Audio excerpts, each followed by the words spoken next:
Hello and welcome to another episode of the Fresh Perspectives podcast. I'm your host, Rachel Lauren, and I'm so glad you're here with me today. Today, I am sitting down with a good friend of mine, Michelle. Michelle started her own personal organization business called Gladly Sorted NYC. We're going to talk all things organization, from how to approach organizing a section of your home, all the way to the emotional side of clutter and how to deal with it. This episode will leave you inspired to look at your space differently and tackle clutter with a fresh perspective. Let's get into it. Michelle, I'm so excited to have you on the podcast. Welcome. Thank you so much. I'm so excited to be here. I think that we're going to learn so much from you in this episode. I know I'm excited as somebody who values a very organized home. I would love to know, how do you define a personal organizer and how did you get into this profession? Thank you so much, firstly, for inviting me to your space. I love being here and having this conversation. So I actually grew up not having the skills of learning how to organize and how to be an organized person. And so I had no blueprint, right, for what an organized life looked like. I figured it out a lot on my own as an adult, and I felt the difference really dramatically. And I realized that if it could change my life, I wanted to help other people feel that way too, which is why I started Gladly Sorted. I think to me, an organized home, an organized life feels easy. It feels calm. It feels like you have a clear mind when you look at a space. It feels like when you look for something or when you want to start a project or a task in your home, it doesn't feel like something's impeding you or something's standing in your way. If you are trying to make dinner, for example, you don't feel a sense of dread because you have to go through the things in your pantry to figure out what's expired or what's good. You don't have to think about where your spices are. So to me, an organized life, an organized home is something that feels easy and feels calm as much as possible. How did you teach yourself how to organize a home? So this is something that I think surprises a lot of clients that I work with. I started with the mentality of more is more. So I think just growing up not having a lot of material things steered me in the direction of owning like more material things would mean being happier. So I Right. spent a lot of my early paychecks on just physical things, right? Like bags. My first big purchase when I got my first paycheck was a Prada name card holder, which I still have. And now it's my wallet. And so Mhm. it's been, like more than a decade? Just to give you a sense, like as a young 20-something-year-old, that was a completely kind of like unnecessary purchase. But I thought that that was a status symbol and that was necessary for me to lead like a happy life. But at some point, I realized that I was spending all this money, and not only did it not give me that sense of satisfaction at the end of the day, I was having a lot of stuff to manage. And then realizing that actually, through a lot of like trial and error, that if I actually had less, I Right. would actually be clearer and knowing what I have and being able to use what I have as well. I totally relate to that. You actually Yeah. inspired me. I reorganized my tea drawer Oh, that's because I had awesome. so much tea. And I'm finding now that I reorganized it, I'm using it so much more. I feel like I have pride in my tea collection, whereas before I couldn't find what I was looking for. All the boxes were mismatched. And like, I didn't find making a tea to be a very enjoyable experience because, like you said, it was stressful. Yeah, yeah, yeah. Listen, if tea drinking is like a big part of your everyday life, you want it to be a joyful process, as simple or as little as that might sound. You deserve that kind of like small happiness and that small joy every day. Yeah. Yeah. What I loved looking at your website is that you describe your process as judgment free. I can imagine that working in this space, there's a lot of emotions involved. And I can see, maybe you walk into a room and someone's like, I'm so sorry, this is a mess. I think there's a lot of shame around mess. How do you navigate things like that? Yeah. I'm so glad you asked the question because that's actually something I hear in almost every organizing project I'm on. The first thing I would hear is an apology for how the space looks. And it will be followed up by a reason for why the space is like this. Like they are very busy with kids or with life. And my answer to them is always the same, that I'm not here to judge and that I've truly kind of seen it all. The number one reason that people don't ask for help really is the sense of embarrassment and the sense of shame, right? Mhm, They feel like they're nervous, they're embarrassed that their home is not like anything that they can see on Instagram mhm, or in their friends' homes, and they feel like there's something wrong with them. mhm, Whereas uh, I would say most of the time, the main reason why things are not working is because the current system is not set up for the way they live or like mhm. their own practices and habits. But once that changes and we kind of find something that suits them so much better, it's like a light switch is going off. They're like, oh my gosh, I can maintain this now and I can keep it neat and I can keep it organized. You use the word system. Yeah. What do you mean by that?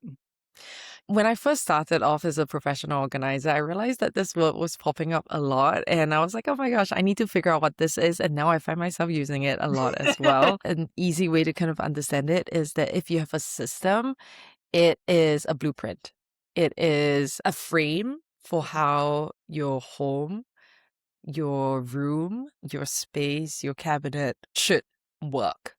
Mhm, So if you have a good system, say in your pantry, it would look and feel easy to maintain. It would be a good blueprint for how you restock, for how you mhm, use it, for how you find things. So it's a good blueprint for how a mhm. space should feel for you. So it sounds like if somebody's looking to get organized, the first step is really sitting down and reflecting on what you need out of a space or how you interact with the space. Is that correct? Yeah, 100%. The first question I always ask my clients is how the space currently makes them feel. For example, if you are looking to get your kid's bedroom organized, what is it that's frustrating for you right now? Is it that it's hard to clean? It's hard to put toys away because the toys don't have a home? What is it that's actually making it so hard for you? And I would say 90% of the time, it's actually a volume issue. It's an issue of just having too many things in the room and then therefore a lot of things to manage. But just asking them how they feel about a room or a space, it's a Mhm, really good starting point because I want them to remember that feeling. I want them to remember how frustrating or how emotionally draining it is every time they open a cabinet or a closet door. And we want to kind of make sure that that feeling is something we always go back to whenever we hit a roadblock in the decluttering process or in the organizing process, right? If they feel like they are having challenges decluttering, for example, I bring it back to how they feel about the mhm. space and where they want the space to go. And it gives them a really good motivation. So it sounds like you're almost playing therapist to an extent. It's more like I think I empathize with how hard Yeah. the job of a therapist is. I am there to absolutely to listen and to empathize and just to hear them out a lot. But man, like therapists have like such a hard job for sure. Yeah. Well, I think, like, what's so unexpected just from this conversation off the bat is just it's so emotional. It's such an emotional process. I mean, even on your website, people were saying after working with you, they feel, like, lighter and like they've let go. Has it been really rewarding to kind of give people this gift of organization? I would say that when people think about stuff, they don't realize that it's not the stuff that they are having trouble with, it's the emotions behind the stuff. Mhm, Right? Like why it's so hard to pare down a closet if you are, freshly postpartum. A lot of times when you go down that path of just talking to them about the clothing, it's usually because there's a story behind it. A clothing can feel really hard to let go of because it represents a piece of your past that you're really trying to hold on to, or it represents this vision of yourself that you're trying to attain. I started letting go of my own formal wear. mhm. I want to say around 5 years ago. So, fun fact, I used to own like half a dozen formal, like just gowns, Rachel, just like gowns, just like floor laying gowns. It's beautiful gowns, beautiful materials, just like floaty, very princessy. Have Yeah. I worn any of them before? No, but like they were there for the purposes of me maybe having something to wear if I got an invitation to like a black tie wedding or Mm-hmm. a black tie like charity gala or an Yep. event and stuff. And 5 years ago, when we moved into our current apartment, I was like, okay, listen, what are the chances of me when I get an invite to an event like that actually turning to these Yeah. clothing? Because maybe they don't like fit me anymore. The Yeah. style's not current anymore. They're beautiful, but they were just not suitable for this season of life anymore. Mhm. And so I started giving them away on our local Buy Nothing group. And it just brought me so much joy just giving them away to people that truly would use them right now, who truly appreciated it. So, I mean, I get that every item has like a big emotional impetus, story, everything behind it. It's not just the item. It's not just about, hey, can you just get rid of that thing, even though it looks like broken or old? It's like, oh, I can't because like my late grandma gave it to me. So it's like, how do you kind of navigate the kind of feelings around every item? It's not just an item. Yeah. I do not have a bunch of formal wear, but I feel like I've held on to some tops that I think I wore in high school because I remember how cool I felt in the moment Yeah. of wearing them. Have I worn them in the last 10 years? No. And to your point, I feel Yeah. like the lifestyle that I lead now and who I'm becoming now isn't that person I was 15, 20 years ago. And so I feel like I have a section of my closet that's like, this is who you were. I'm pretty good at Yeah. like not buying for who I wish to be, but I Yeah. definitely have a hard time getting rid of like who I was because it feels like a memory to an extent. Yeah, 100%. And it's so hard to let go of something like this tangibly, right? It's like you're asking yourself to let go of something that is a part of you. It's a part of like who you are as a person. It's so hard, but I would also offer a gentle way to think about that, which is that every time you open up your closet, you want to see clothes that support your current phase and your current season of life that Mhm, make you feel super empowered, make you feel super comfortable and good mhm, in your own skin. If you're looking at things that are like ill-fitting or things that used to represent a piece of your past, I think it sets off just a mix of emotions that might mhm. not be altogether joyful every time we Yeah. open up our closet. So it's not that you can't hang on to things that you're not wearing every day, but also situating them in different parts of your home, the different parts of your Mhm. closet might also be like an option as well. I love that you said that because I feel like I've definitely focused on like my prime real estate areas. I want to put things that I'm using every day, whether Yeah, it's in my bathroom with my makeup, whether it's my closet, like those yeah. are prime spaces. And I realized like I had stuff in those prime placements that were in my everyday products. So I think that's a really, really good insight. What you can see is what you're going to use. What Hmm. you can see is going to trigger that immediate feeling, whatever Yeah. it is. It could be joy, it could be like regret, it could be a tinge of like sadness. Oh my gosh, my Peloton bike is there, but now it's a clothes rack because like I got it in COVID, but it's not serving me anymore. What do I do with it? You Yeah. know? Yeah, and Yeah. I think it's really interesting. You said a little bit earlier that a lot of the issues are volume issues and having too many things. How Yeah. has your job influenced what you buy? Like, how has your decision making changed when you're faced with wanting to buy something new? What are the thoughts going through your head in that decision making process?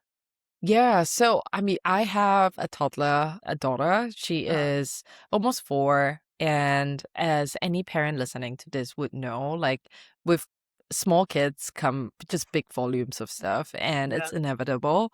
And you're constantly bombarded with cute images of kids in like just like super cute outfits and the Mhm. sales happening all the time. And you're like, oh my gosh, am I dressing up my kid like to her fullest potential? She wants to be a princess. She wants to like dress up and this and that. I think that constant bombardment of like what we need to buy to be the perfect parent is always going to be there, at least for myself. But I think also knowing that what we have currently is enough was Hmm. a big mindset change for me. When I look around my apartment, I know that we have exactly everything that we need. Whether we have everything that we want is a different conversation altogether, but we have everything that we need. We have everything that we need to get clothes, to get fed, to be warm and happy.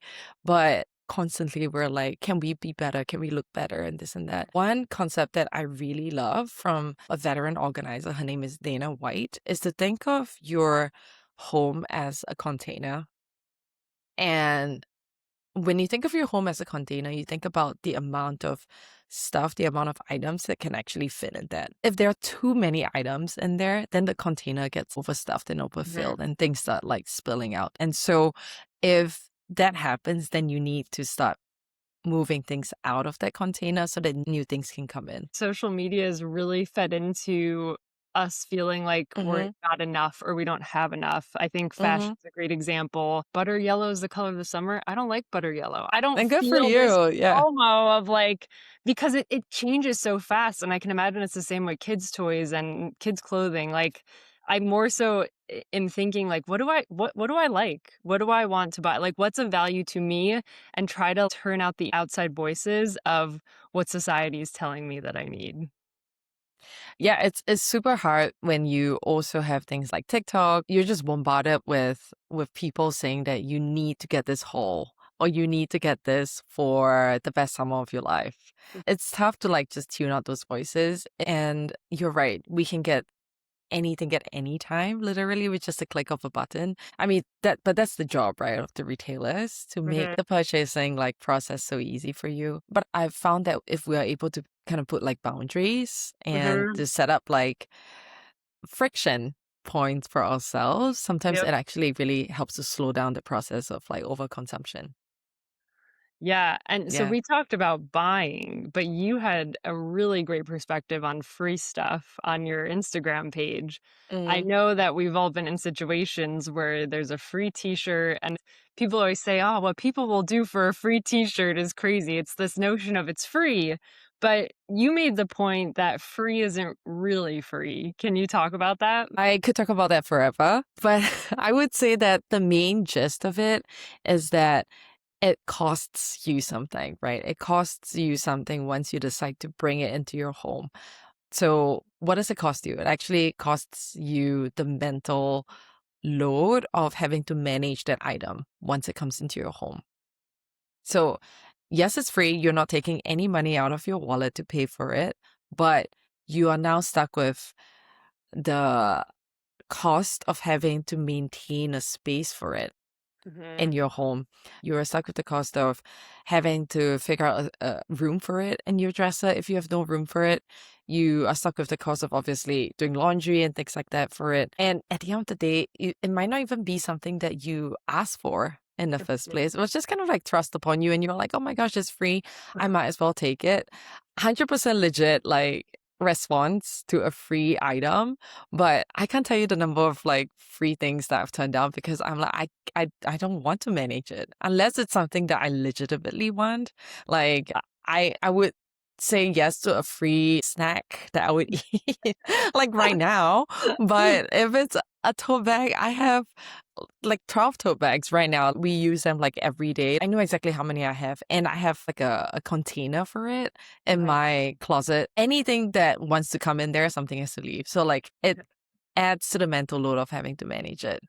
And I don't know about you, but when I'm decluttering, it's the free t-shirts that are usually the first to go because I don't have an emotional connection to them Yeah. like I do the things that I spent money on. It almost feels like because I didn't spend money on it, I don't Yeah. value it as much. 100%. I completely hear you. I think that because you didn't ask for it, but because it's free, it occupies this weird space, right? In our minds and in our inventory as well. We're like, it's free, but I don't love it, but it was free, you know? So like maybe I can use it for like sleepwear, but you already have sleepwear. So Yep. it's like so maybe at the point of like, should it come into my house? Like should I accept it? At that point we can say no. I'll give you another example. After I posted it on my Instagram, quite a few people reached out and like I got really just big feelings about it. I ran a half marathon and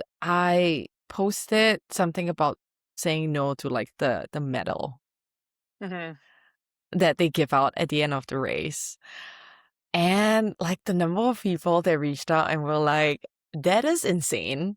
Why would you say no to the medal? It was just a lot of interesting conversations I had. But I mean, the thing that I told them was that, what am I going to do with the medal? Like, yes, I could Yeah. absolutely put it up and I could think about it. But, Yeah. I've also gone through the process of collecting all the medals from all the races over the years. And they're in this like tangled pile of like medals at the end of the year. Yep. And it's just like, yeah, it's just a sad thing to have to do at the end of the day to like throw away the medals.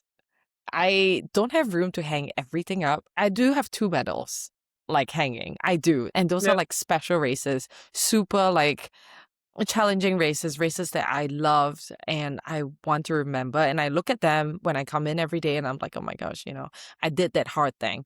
But Yep. like a race that I like, yeah, okay, I finished it. But I do not want like the decision making and everything that comes with bringing it into my home. It was so controversial. Like everyone was like, oh my gosh.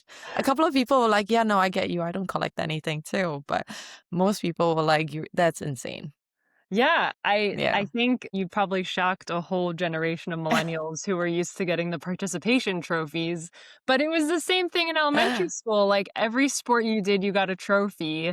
Those Yeah. trophies sat and collected dust, and to your point, like, when it's a big accomplishment, that feels really good to display, but when it's every race, I mean, I'm in the same situation, like, what do I do with all these? Because you feel bad throwing them away, but at the same time, it's like, these are just collecting dust and, like, I have the memories in my head, but Yeah. do I need that physical thing to showcase that I did it? No, I love that. I love the memory aspect. Yeah, it's like the intangibles are like the most important. Yeah. I also used to collect race bibs Yep. That can get out of control really fast. that just got so out of control because like you were just basically it's just scraps of paper if you Yep. think about it, right? I am not, you know, planning to like invite people to a studio showing off my like athletic accomplishments. So like why am I collecting these things that were like just Yeah. stacked at the bottom of like a basket? And I Yep. was like, and it's like now after every race, I ran a race over the weekend, I just like chucked it. I have an Yeah. interesting question off of this conversation. In your experience working with people, have you seen anybody do a really good job of repurposing things like that? Like things like T-shirts that are sentimental, Yeah. medals? Have you seen that done in an interesting way? I have. I wonder if it's also because we're also like in New York and like I feel like people are just so creative about repurposing stuff in a small Yeah. space. Like, Yep. they're like, this is so important. I want to do something with it. I have seen quilts being made up of sentimental, like, baby items or like Mm. t-shirts. I've had people turn sentimental items into Christmas ornaments. Mm, I love that. Yeah, so the first baby shoes, I wish I did that. I like actually chucked it. That was like maybe a little bit too extreme on my part, but Christmas ornaments would be really special, or Mhm. they would put it in like a nice shadow box Mm, and frame it. Yeah. So like just ways to kind of put it front and center versus having it be in the bottom of a box and yeah. you're just keeping it because of all the memories that you have attached to it. I think this goes back to what we talked about, like, before you're interacting with the space, it's also thinking about what do you value? You value that one medal where you had an amazing race and you got a PR or Yeah. whatever, but, like, you don't value every medal in the same way, and so when it comes to what you're displaying and prioritizing, it sounds like you need to kinda sit down and think about, "What do I value and what do I wanna showcase to the world when people walk into my space?" Yeah, or were you trying to showcase to yourself too, you and your Mhm. family, because you're seeing it every day. I think Mhm. that's really important as well. And I completely agree with you. I think it's about knowing the space that you have, Mhm. the physical limitations of your space, your container, and what can be done with it. Mhm. I don't have room for all of these medals, and nor do I kind of really honestly want to. So like keeping only a couple of them makes them more special because again, if everything is special, what truly is Yeah. special? Yeah. Yeah. Amazing. So if somebody has listened to this episode and it's inspired them to kind of take charge of their space, what are three practical tips you could give them when it comes to getting started? Yeah, that's a really fun question. I love that. The first tip I would say is to pace yourself when you start on any project. I think that it's a lot easier to start a timer, for example, for just like 15 minutes, if you want to tackle a cabinet versus putting in your calendar Saturday afternoon, 2 to 5 p.m., decluttering the whole kitchens because it's going to 100% overwhelm you and you're going to feel so burnt out by the process that you don't want to continue anymore. The second tip that I have, super practical, is to have a place that your donations are going to go to. Trash is quite obvious, right? When you clear things out that are broken, unusable, they can just go in the trash or in the recycling. But for things that you do want to pass on because they are still good, where can they go? Can they go to your Buy Nothing group? Can they go to Goodwill if you live near Housing Works, for instance? Knowing a destination is is super key. It's like something that's practical and something that I really advise for every client as we start a project. And the third tip I think is just to be super kind and gentle with yourself during this process. Know that it's going to be really hard, I think, emotionally as you go through stuff, because as we talked about, it's not so much the stuff, but it's like the emotions that go behind it. The untangling of all the feelings that you have about an item before you let it go or decide that it can stay can feel like a lot. It can feel very heavy. So just be really kind and gentle with yourself. Um, if you can have maybe like an accountability buddy, someone to body double with you as you go through the process. But know that it's also going to get a little bit messier before it gets better. But the end goal is almost always very worth it. I love that. And I love Yeah. watching your Instagram videos where you take everything out before you put it all back because I think sometimes we don't even know what's hiding and we need Yeah. to account for everything in that space. So yeah, I think your tip about getting messy is totally realistic. Yeah. And I think also your tip on sticking with it because how many times have I done one thing and then been like, I should do the whole kitchen. And then it's 10 o'clock and I'm like, why am I still doing this? And then I drop it and then next month come back to it. So I think taking off small chunks is a really approachable way to do it because changes always happen incrementally, right? Yeah. Versus like Yeah. huge steps. Yeah. Yeah. The small bites, like the small chunks are always going to be a lot more manageable. Amazing. Well, Michelle, thank you so much for being on the Thank you podcast. so I much. learned so much, so I have no doubt that everybody will take something really valuable away from this conversation.